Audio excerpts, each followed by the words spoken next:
We at MD Coaches know that match is a stressful time.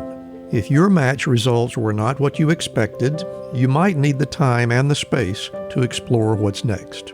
MD Coaches is proud to offer a comprehensive 6-week virtual group coaching program that explores your unique value and possibilities beyond the match.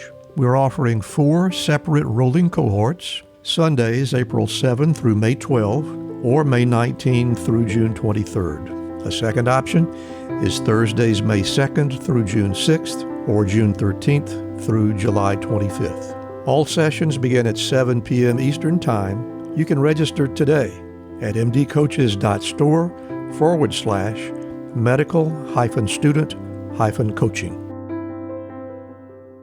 I come from a medical background. I keep asking, what's the diagnosis? Why? These are smart people, dedicated, well-educated. Why do we do such a poor job?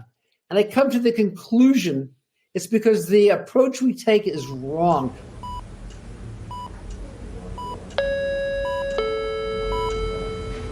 Paging Dr. Cook. Paging Dr. Cook. Dr. Cook, you're wanted in the OR. Dr. Cook, you're wanted in the OR.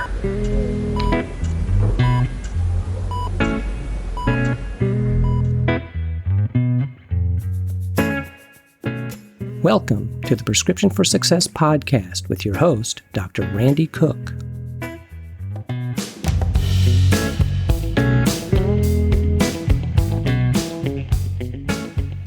Hello, everyone, and welcome to Prescription for Success.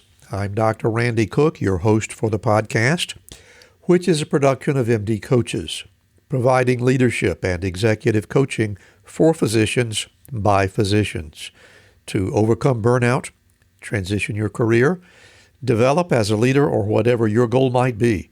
Visit MD Coaches on the web at mymdcoaches.com because you're not in this alone. And don't forget that CME credit is available when you listen with us. Just look for CMify in the show notes to learn how. My guest today is the former CEO of the Permanente Medical Group and also serves as a clinical professor of plastic surgery at Stanford University School of Medicine. He's the author of a number of books focusing on issues within the U.S. healthcare system. And his most recent work is entitled ChatGPT MD, How AI-Powered Patients and Doctors Can Take Back Control of American Medicine. So let's hear my conversation with Dr. Robert Pearl. So it's my pleasure today to welcome back to the program Dr. Robert Pearl, whom I have interviewed before on Prescription for Success. It's been quite a while. He has been a very successful author in his since his retirement from active practice. We particularly discussed his fabulous book, Mistreated, which published back in 2017. Subsequently, he published Uncaring, which is another different look at the U.S. healthcare landscape. And now we have a new one to talk about. So, Dr. Robbie Pearl, welcome back to Prescriptions for Success. It's just a delight to talk to you again. Thank you for being here. Thanks, Randy. It's a privilege and a pleasure to be with you once again. Well, let's get right to the book. As I mentioned before, you have one very complete volume that discusses the weaknesses in the U.S. healthcare system as we know it today, and a second one, which goes into much deeper detail about how the environment that physicians work in today can be toxic and damaging to the physician's psyche. And now we have one that's going in a completely different direction and talking about the future of healthcare. So tell me a little bit about how or where the inspiration for this new book came from. As you mentioned, my first book, Mistreated, which was a Washington Post bestseller, was about the problems in the system of medicine. And most of the book described those failures that we spent more than twice as much as almost any other nation in the world with outcomes that lagged the other 12 most industrialized countries, that we had the highest maternal mortality in the industrialized world, We had the lowest life expectancy, highest childhood mortality. The care was becoming increasingly unaffordable. And in the end, I talked a little bit about my ideas for improvement. And there were really 4 pillars. Care had to be integrated with clinicians collaborating and cooperating, had to be paid not on a fee-for-service basis, but on a capitated basis, a single payment to a group of clinicians taking care of a population of patients. The technology needs to be moved into the modern time period. Most common way doctors exchanged important medical information is with the fax machine, 1934 invention. And I lamented the lack of leadership in the healthcare world. And I waited for change to happen and nothing occurred. So I said to myself, okay, what's the problem? I said, well, if it's not the system of medicine, maybe it's the culture of medicine. That led me to research and write on caring, about how the culture of medicine kills doctors and patients. And of course, I found a lot of problems there, where we valued intervention over prevention, where we valued specialty above primary care, where we continued to use technology that could have benefited patients, but instead technology that was economically and financially valuable for the companies making it, as well as for the people providing it. And again, I waited, and nothing changed. The more I looked at it, I said, wait a second. I think that contrary to what I believed in the past, maybe I was just too much of an idealist, I don't know. I thought that in the past, if I explained to people what should be, what must be, what would be in the interest of patients, that change would occur, and it didn't occur.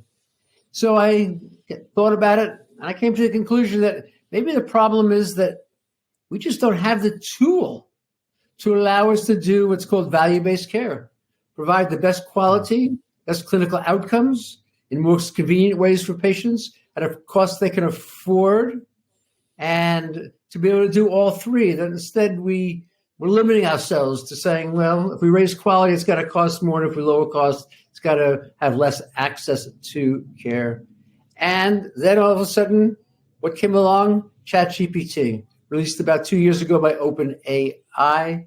And I could see how this tool had the potential to transform care, to allow us to accomplish what we knew was the right thing to do, but hadn't been able to accomplish it. And I realized that if I took the usual path, which was a 2-year process of writing, editing, and then printing, distributing, and releasing, that was a 2-year process. My 2 previous books went through that process. By the time it came out, everything I wrote would be out of date. So I said, I got to try something different. And it was a little bit of a fun experiment to say, okay, if I'm going to be recommending ChatGPT for healthcare, maybe I should try it as part of the literary process. And I would approach it the way you would a medical student or a resident. We'd work on it together, exchanging drafts back and forth. And ChatGPT MD is the product. It's already number 1 on Amazon's best new book list, and all profits from it, as with my previous 2 books, go to Doctors Without Borders, a wonderful 501c3 charity. That is really cool. And this is so out of this world. I hardly know where to go with the next question. But I guess the right thing to do is just go right to the obvious. So you're going to use this cybernetic technology to co-author a book with you. Can you tell us a little bit about how that works? Do you type things into a computer and ask it for information? Do you speak to it? Do you have conversations with it? Just tell me what the process looks like.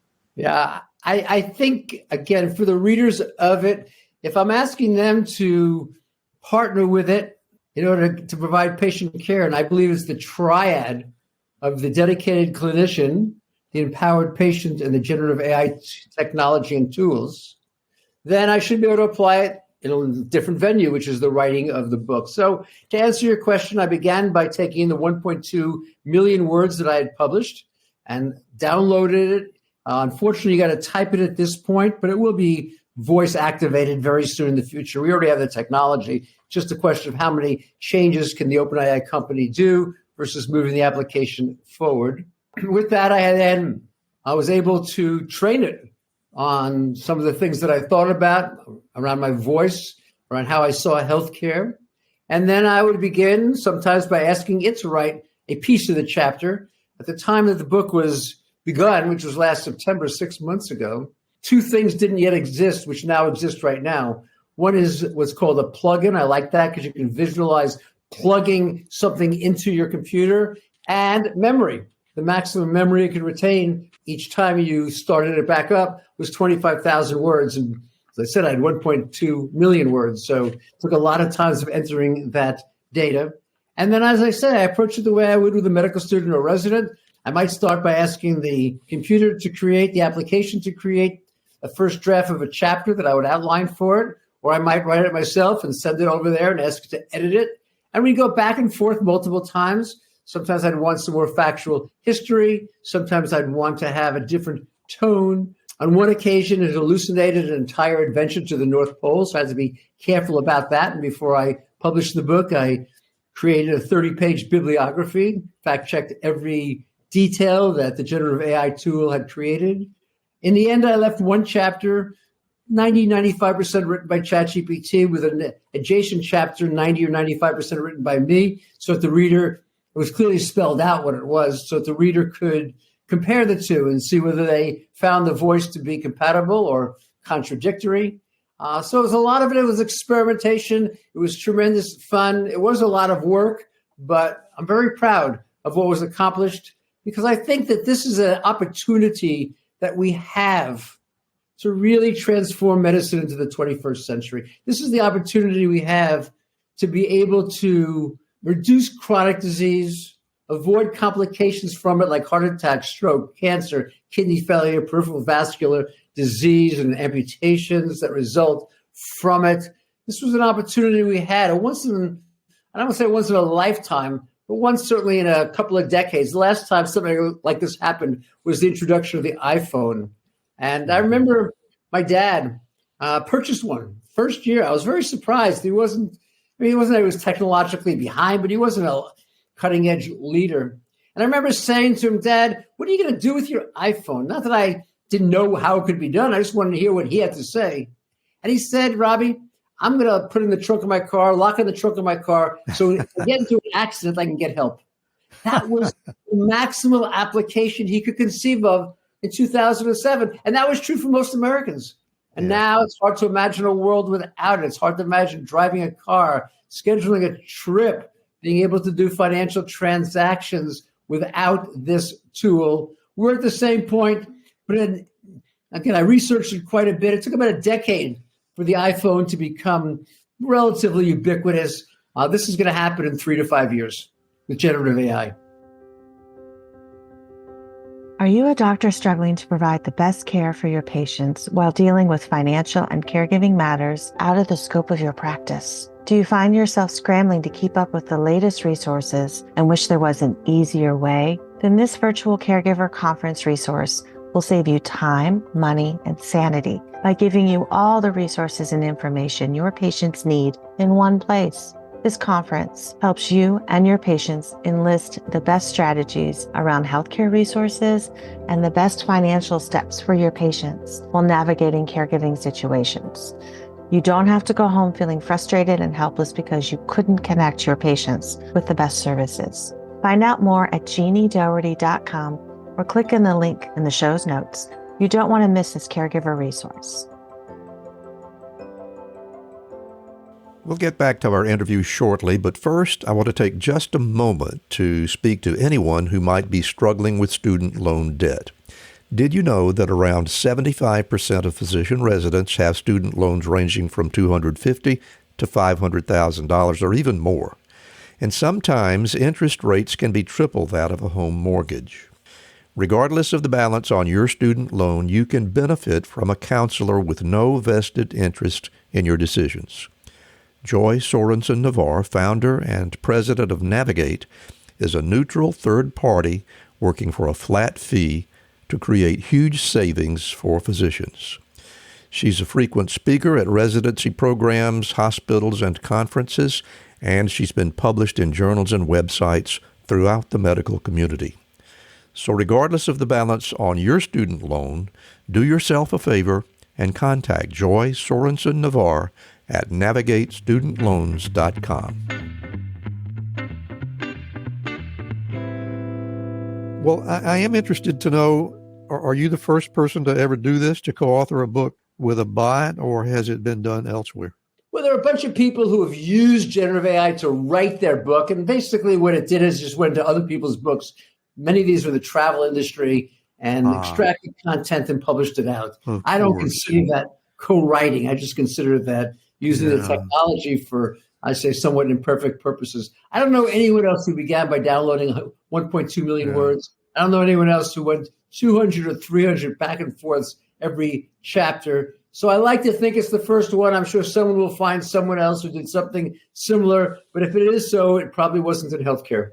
Well, it sounds like there is a good chance, and I should have foreseen this, that for more commercially interested projects, it's more easy for me to see how someone might call on that technology to bring forth something that would be readable. But to do a thing that you have done, which is to tackle a problem that is so profoundly human, I think is really remarkable. And even if you're not the first, I want to be one of the first to congratulate you on having the idea, because I think it's really brilliant. I think where I am the first is really to see the broad breadth of impact it can have in healthcare. Almost everyone else that I've read has talked about some of the administrative tasks, diminishing the burden on the clinician, but this idea of empowering the patient.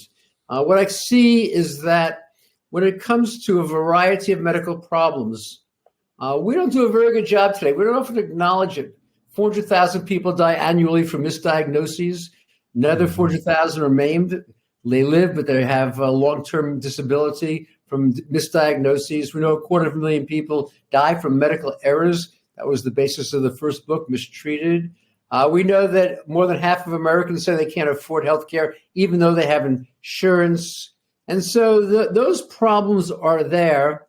And what my belief is that if we're going to solve it, the magnitude of the problem that exists, we can't do it with small incremental steps. It's going to take a major change that's going to require a technological disruption. A great example to me is chronic disease. 60% of Americans have a chronic disease. Talk about diabetes, hypertension, asthma, and these are the problems that lead to heart attacks, strokes, kidney failure, cancer, amputations of the extremities. And we do a very poor job of managing it. We manage hypertension effectively 55 to 60% of the time. Diabetes, less than a third of the time. So the opportunity to be able to do something differently. And again, I come from a medical background. I keep asking, what's the diagnosis? Why? These are smart people, dedicated, well-educated. Why do we do such a poor job? And I come to the conclusion it's because the approach we take is wrong. We use an episodic approach. You go see a physician, you report how your blood glucose is doing, they order a laboratory test, they say, I'll see you back in 4 months, Randy. In those 4 months, we have no idea what's going on. This is a problem that changes every single day. So how do we close that gap? We can't have doctors calling patients every day. There's not enough time already in the day-to-day workings to be able to spend more time doing that. Patients can't quite figure out what's going on. I mean, maybe you get 100 blood pressure readings and 3 of them are really abnormal and another 10 are slightly abnormal and 80 are good. Are you fine or not fine? Should the medication be changed or not changed? You didn't go to medical school and do residency. That's the kind of thing a clinician figures out. And so now you have a tool, particularly when it's linked to these wearable monitors that give you information on blood pressure and pulse, blood glucose, blood oxygen. Now you have the tool to be able to empower you and educate you. This generative AI does that. Everything else, if you go to Google and click on a link, you get a lot of knowledge, information, but you don't get expertise. You can't do anything with it. Generative AI allows you to have the expertise. We know already that it allows people to paint a picture that looks like a Rembrandt, even though they never took an art class. They can program a computer, even though they never took an IT class. They can write a song that is in the style of Drake, even though they never played an instrument. And they're going to be able to understand their health in a way that does not exist today. Well, let's talk a little bit about the structure of the book, which I think is really brilliant, and it's nicely divided into sections, much like your other books, I might add. But you begin with part one, which is entitled Generations. Tell us about what that's all about. So generations reflect the fact that change happens across time, and we tend to see the world through a historical lens rather than a forward-looking lens.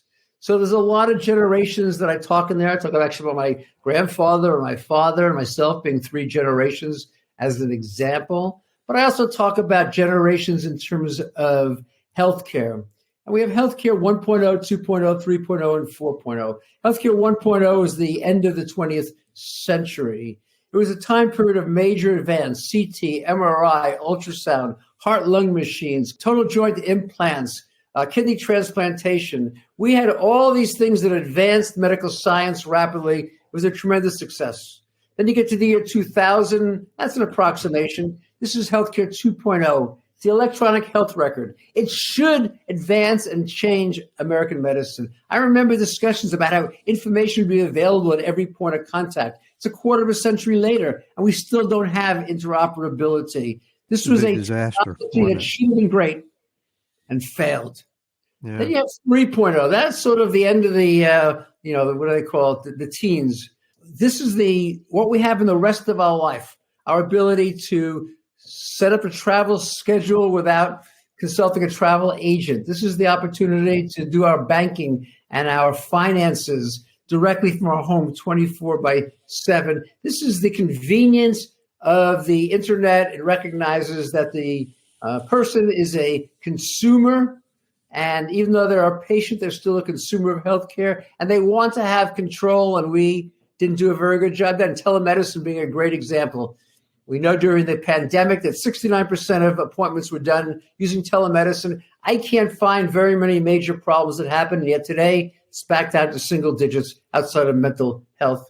This healthcare 4.0 is the next generation. It is a time of generative AI. And I also talk about the iterations and the generations of the AI technology. I think we should stop saying the word, although it's actually just two letters, AI, and talk about the different types of AI. You have rule-based AI that was sort of 1980 to 2000. Clinicians and programmers would put in specific rules so that every time you put in a certain symptom, you'd get a certain recommendation about the treatment. It uses what's called algorithms. These are what you learn in medical school. If you come in with a cough, the first thing I want to know is, do you have a fever? If you have a fever, it takes you in one direction. If you don't have a fever, it takes you in the other. And if you have a fever, I want to know, is the sputum clear or is it yellow? Because that also takes us in two different directions. And so that's the process that we do. The challenge with a rule-based AI was that it could never be better than the people who wrote the rules. From 2000 to about late 2015, 18, the dominant form was narrow AI. Here we took 10,000 mammograms, 5,000 of which show cancer, 5,000 of which are either normal or have benign findings around them. And now the technology itself, using neural networks and deep learning, identifies the differences in these two sets of data. And it assigns a probability to each. And it's able to give a specific outcome. We don't even know exactly how it does it, but it's 10% better than radiologists today. The problem, it's narrow. The mammogram application won't work for chest x-rays or brain scans, to say nothing about other interventions we want to have using AI. And that takes us to the current generation. Again, 3 generations. And in the current generation, generative AI, it's completely different technology. It begins by these companies downloading all the information from the internet, every medical book, every journal article written, and the future is going to download talks from medical meetings. That is transformed. I'll say 1 billion parameters are used to teach the application how to value one set of data over another set of data. If it comes in a journal that's more recent rather than a decade ago, that's a better journal. If it's peer-reviewed, it's better than one that's not peer-reviewed. If it comes out of a major academic center, it's better than out of a single clinician in the community. And then it's able to provide a generative answer to any question you want. And that's the real power. You can personalize it. You can put into it all of your own information, your history, your lab findings, your medications, your allergies, your entire genetic sequence. And now you can ask it a question when you become sick, when you have a problem. You can put into it, by the way, your preferences about how you'd like your medical care to be received, and it can personalize it for you. Now, I want to be clear to listeners. What exists today, which is called GPT-4, is not yet ready for prime time. And by the way, I call it ChatGPT because it's a cute name for the cover. It's also true for Gemini, which is a Google product. It's also applicable to Claude, which is another variant of generative AI. It's not the specific company, it's the technology itself. And what we have is the ability now to personalize the care. If it's 11 o'clock at night and you have a kid with a fever, what do? Do you go to the ER where you know you'll wait an hour or two and you'll have to be surrounded by people coughing with infectious disease? Do you wait till the morning? But it could be meningitis and your child could suffer irreparable harm. What do you do? Today you have no choice. You call the doctor's office, it's going to tell you to go to the ER, but it's not specific to your child. It's just to protect the clinician. If you call the answering service, they say the doctor will call you back in the morning. That could be too late. So we have not empowered patients, given them expertise. This technology will do that. That's the modern generation as opposed to the ones that came before. Hi, I'm Rhonda Crow, founder and CEO for MD Coaches. Here on RX for Success, we interview a lot of great medical professionals on how they grew their careers, how they overcame challenges, and how they handle day-to-day work. I really hope you're getting a lot of great information. But if you're looking for an answer to a specific problem, management or administration challenge, or if you're feeling just a bit burnt out, like maybe you chose the wrong career, well, then there's a faster way to get the help you need. No, it's not counseling, it's coaching. RX for Success is produced by MD Coaches, a team of physicians who have been where you are. I know you're used to going it alone, but you don't have to. Get the support you need today. Visit us at mymdcoaches.com to schedule your complimentary consultation. Again, that's mymdcoaches.com, because you're not in this alone. We'll get back to our interview in just a moment, but right now I want to tell you a little bit about Physician Outlook. If you haven't discovered this remarkable magazine, please do so very soon.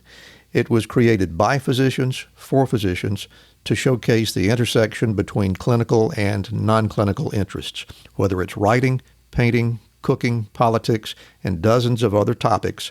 Physician Outlook gives a physician perspective. It's available online and in print. It's really unique among physician lifestyle magazines. And like the Prescription for Success podcast, Physician Outlook amplifies the voice of any physician who has something to say. It also engages patients who still believe in physician-led, team-based care. And Prescription for Success listeners can get 3 months free when you enter our promo code RX for Success and select the monthly option at checkout. That's a really great deal on this stunning publication. And now let's get back to today's interview. Well, now, Robbie, you're into territory which really fascinates me because of some of the things that we've learned with our previous attempts to get into a more modern world. And I specifically want to bring you back to something that you mentioned before, which was the electronic health record. Now, I don't know how many people remember how this came about, but there were lots of software makers that were in the process of trying to put together electronic healthcare records. And then along came a president who thought that it was such a good idea that he declared that everybody had to be on an EHR by a certain date. Otherwise, they were not going to be able to bill Medicare. My impression of what happened at that point was that everybody who was in the business of creating electronic health records, they kind of had a free pass. They could make whatever they wanted to make, and we had to accept it. And it turned out that they were, most of them, all of them, I'm going to go ahead and say all of them, were just terrible. They created more work for physicians and nurses than they saved. And it caused a tremendous amount of bitterness, at least among the practitioners that I worked with. And I'm wondering if you think we're going to be able to pull off generative AI in a more controlled and more successful presentation with what we went through with EHR. What do you think? I think we definitely will, because you're highlighting a couple of points. Number one, the system could have been designed around clinical practice, but it wasn't. It was designed around billing and claims and battling insurance companies. Exactly. It was a cash register. That was a decision made by the manufacturers. And why did they make that decision? Because they thought it would sell more EHRs. And the second thing about it that they realized is that if they made it easy to connect computer systems, so that if I have 5 different doctors, all of them can have the totality of the information and all of the same information the other ones do, it would be easy to switch from one brand to another. And they knew that once you spend 2 years putting your data into the system, you're not going to want to leave. And they could make a lot more money by pricing higher if they prevented, it's called the opening the APIs, the application programming interfaces. And so I blame it on the manufacturers. And I blame it on the fact that the business model, this transactional business model we talked about earlier, the fee-for-service, allowed them to make profit around it. And to do that, they needed to protect their brand. And to do that, they had to make it not interoperable. So I think the whole process fell on its face. In generative AI, that's not the case. You're not buying, in fact, right now it's only $20 a month. It's a latte a week. You're buying this tool that can answer any question that you want to know. You can put whatever information into it you want. It's a subscription model that is going to be based upon making it easily utilizable by more and more people, as opposed to trying to drive up the unit price. And that's why I'm optimistic that this time will be different, but I'm only optimistic because I'll add a piece to it that you haven't asked me about, Randy, but I think it's crucial. The reason this technology will lower, I believe, healthcare costs by 20 or 30% is not because it's going to skimp on care or eliminate clinicians. It's because it's going to improve health and eliminate disease. If I can get rid of 30 or 40% of the heart attacks, the strokes, the cancer, kidney failure, peripheral amputation, the cost savings would be massive, to say nothing about the improvement in health for patients. And the challenge is going to be the people providing the care will see that as less income. And I don't know that they're going to embrace this. So it's why I believe still so strongly we have to move from a transactional fee-for-service to a prepaid capitation. Because now you are rewarded, as well as your patient being rewarded, as well as the nation being rewarded, every time we prevent the heart attack from happening, as opposed to in a transactional fee-for-service model where we actually pay a financial price. I'm interested to know, since when we get down to the granular level, the intelligence within these systems is ultimately a replication of human intelligence. So what is there to make us think that these generative systems will be, in the long run, more accurate than humans? Well, I'm not sure they have to become more accurate. They have to become as accurate, or otherwise we'd have some risks. The reason I think is that, first, many of the cognitive biases that humans have will not be there. Some of the implicit bias that leads to differences in care levels, some of the cultural issues that make us overvalue intervention and undervalue prevention. So we'll have a lot of those opportunities that otherwise didn't happen before. But I think that the biggest opportunity with this technology is going to be the fact that it's going to be economically positive for the manufacturers of these companies if it's used by lots of people. And it's going to be economically beneficial for the providers of care, recipients of care, if it keeps people healthy. And it doesn't have a advertising model underlying it, like you see with a search engine like Google. It's just going to be a variety of information, and it's going to be the totality. It's going to be all the textbooks. And it doesn't have to remember what they learned in medical school. It'll be available and it'll be updated constantly. And we know that the medical journals double in information every 72 days. Who can keep up with that? In the book, ChatGPT MD, I talk about a surgeon. She was in the operating room, very skilled surgeon. She did a major neck procedure. And at the end of the operation, the anesthesiologist looked down to extubate the patient and noticed that the cords were almost opposing each other, the vocal cords. And if that happens, it blocks the airway and the patient would die. We would normally take care of that by putting the patient in the ICU, keep them intubated overnight, maybe considering a tracheostomy. She pulled out her phone. She went to ChatGPT. She was able to find a couple of case reports, the same thing happening. And it turns out that in some patients, the anesthetic diffuses more rapidly and over a greater distance. And in this case, it diffused to the vocal cord area. And in each of these cases, if you waited about a half an hour, the anesthetic wore off and cords separated and everything was fine. And that's what happened. 30 minutes later, the patient went to the recovery room. An hour later, went on home. This is the kind of opportunities that we have today. Really, earlier this week, I was talking to another interview host. At the end of the interview, she said, Dr. Pearl, you are a skier and you're a doctor. Let me ask you, my husband had a fall skiing a couple of months ago. His arm was extended over his head and his shoulder has been painful and not working well since then. What do you think is going on? And I said, well, I think he has a pretty classic injury, but rather than my telling you what it is, why don't you put all of his information into GPT-4, everything you can think of, and see what comes out.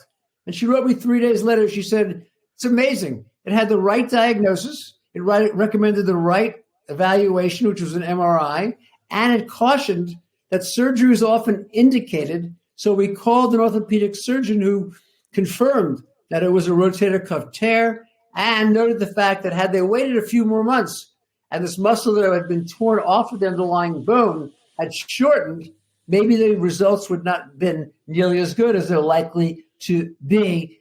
This is the kind of expertise that, to me, augments the care we provide as clinicians. It doesn't replace the orthopedic surgeon, but it got her to the right place, as quickly as possible. And had she consulted it a month or and a half earlier, she would have gotten there in 2 weeks after the injury instead of 2 months. It's interesting. Just a couple of days ago, over the weekend, I was listening to one of my favorite podcasts who was being interviewed about her experiences as a Soviet reporter.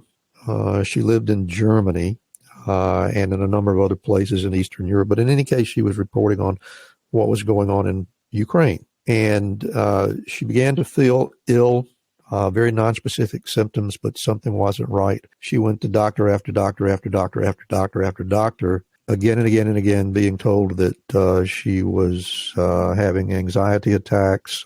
She was overreacting. She was this, she was that, until eventually she stumbled on someone who, for whatever reason, began to put the pieces together, that she was a foreign correspondent writing about things that were going on in Ukraine that were not very complimentary of the Soviet government, and maybe she was being poisoned. Turned out that's exactly what was happening. And what you're saying is that with the opportunity to put all of that knowledge into one centralized area, we have a better chance that that will come to the surface and the right answer will be discovered. Is that basically the way it works? There's a lot of that. I think it is that it casts a far wider net. So in our busy lives, and medicine has become ever more hectic every single day, we have to take shortcuts in order to be able to get through the day at a time that makes any sense. And it's those shortcuts that lead to those misdiagnoses, the 400,000 people who die every year, and the 250,000 medical errors. It's those shortcuts that make us not ask all the details around prevention or management of the chronic disease. So what you're really talking about, and certainly Daniel Kahneman, who won the Nobel Prize in healthcare, behavioral economics, has written extensively about it. Our brains, I'll say, fool us. It's not that they're not smart enough to be able to figure out what's going on, but we have biases. And so if the last doctor she saw mentioned a particular infectious disease, she'll think about that and not think about the possibility Right. that maybe there's some subterfuge happening. And this technology doesn't have those biases. The technology is going to be able to cast that wide net. And certainly we have enough information on the internet, between literature has been written across centuries, and we have political reports about that. And I can put together the political reports with the literature, with the individual, and note the similarity and at least raise that possibility. In ChatGPT MD, I talk about a Harvard economics professor who was in the hospital, and a doctor diagnosed him as having nothing very severe, maybe a little gallbladder problems. And then every doctor afterwards kept telling the same story. And this person knew this pain was not that. They knew that this was something more significant, and put the information into ChatGPT and learned there's a 40% chance of having a ruptured appendix, which is what it was. And it wasn't that the clinicians didn't know that or couldn't have come up with it. It's just that our minds take these shortcuts, and we value information above other information, not because it's better information, but because we heard about it more recently, or because it confirms our prior opinion. And the opportunity to use this. I want to be really clear, though, with listeners. I'm not saying it's going to be better than doctors replacing clinicians. That's not what I'm saying. It's going to augment it. And that's a little bit of why I had ChatGPT as my co-author. Not to replace me and not for me to replace it, but to have a collaboration. And I'll go back to the same theme, that the empowered patient with the dedicated clinician and the generative AI, the triad, will provide answers, insights, recommendations that will be better than any of the three alone. It's really fascinating. I know I've kept you here a while, and I appreciate your generous offer of your time. And maybe to move toward wrapping us up, I want to have a little discussion about the very last thing that you discuss in the book, because I think this is really critical, particularly when I think about the nightmares that we experienced with electronic healthcare records. But you write quite a bit about the critical role of leadership in making this something that really works to its greatest potential. Would you like to talk about that for just a minute or so? Technology alone will not achieve what we want, no matter how good that technology might be. The doctor-patient relationship, I believe, will persist. I think will be central to medicine. Today, it's being eroded by the lack of time. I think that the technology can give us the time to allow clinicians and patients to reinvest in it. But the change is going to require leadership, because to move from a fee-for-service to a capitated system might sound easy, but there's risks involved. What happens if something goes wrong? What happens if there's a patient who doesn't follow what you say and you're paying a financial price? Going back to Daniel Kahneman, he pointed out that loss is far more feared than advancement is valued. By that, he means that if I said to you, let's flip a coin, and if it comes up heads, you'll get $3, and if it comes up tails, you'll lose $2. And you can bet however you want. You'll bet on the head coming up, and you'll make 50% more as a consequence of that betting scheme, and yet you're still not likely to do it because you're so fearful of that loss. What happens if I throw 10 tails in a row? It doesn't make logical, mathematical sense. It's just the way our brains work.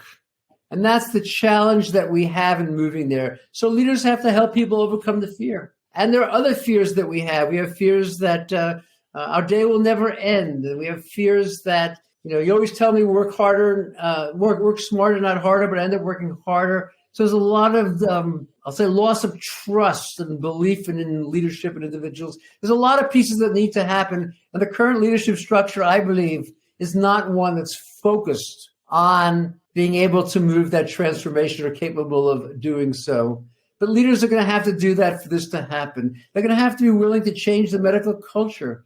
We have a culture that places the physician above the patient and the clinician telling the patient what to do. Now we're talking about empowering patients and trusting them to better manage their chronic diseases, to know how to access information on acute problems, to be able to stay at home for the 30% of hospitalized patients who were good candidates for the hospital at home, where they will have less chance of having delirium from the lights being on and the noise all night long, surrounded by loved ones, with a technology that can monitor them and connect them with a telehealth set of advisors if something goes wrong. These are major changes that need to happen, and they're not going to occur.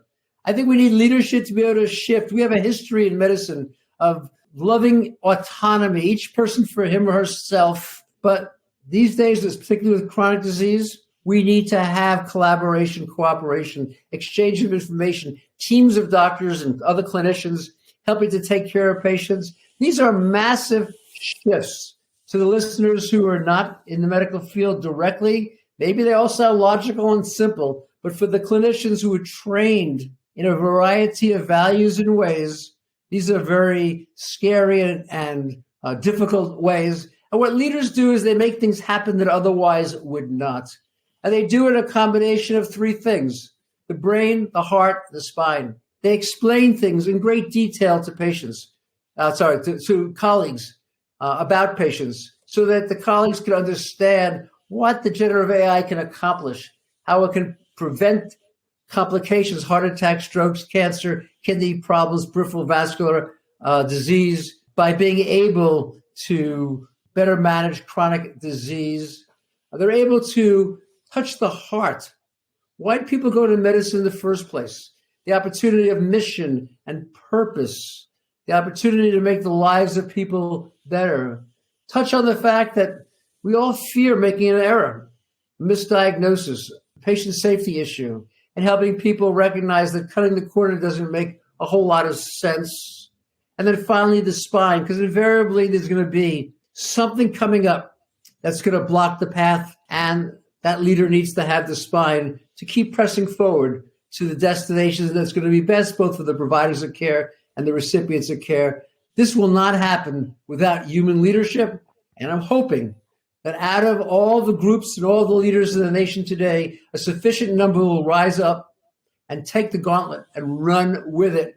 Bring others along with them, demonstrate what is possible. And if that doesn't happen, unfortunately, Randy, corporate medicine will use the technology for its own needs, for its own profit. And I think the people who will pay the price will be both doctors and patients. Yeah, I think we've seen lots of demonstrations of that in the past. Robbie, this is really a fantastic book. I'm about 1/3 of the way into it, but I have really enjoyed what I've read. Before we go, I want to give you an opportunity to tell us one more time what is the name of the book and where can our audience find it? The book is ChatGPT MD, How AI-Empowered Patients and Doctors Can Take Back Control of American Medicine.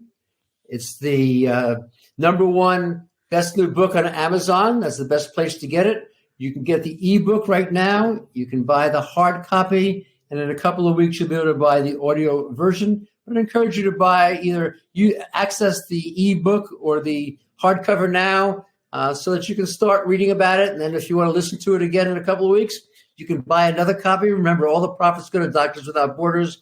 I have no financial gain as a consequence of this. And if you want more information on the book or other parts of medicine or anything we've touched on today, I'd recommend they go to my website, which is robertpearlmd.com. And on robertpearlmd.com, they can get information. They can access the book. They can access my podcast or the articles that I've written or the talks that I've given.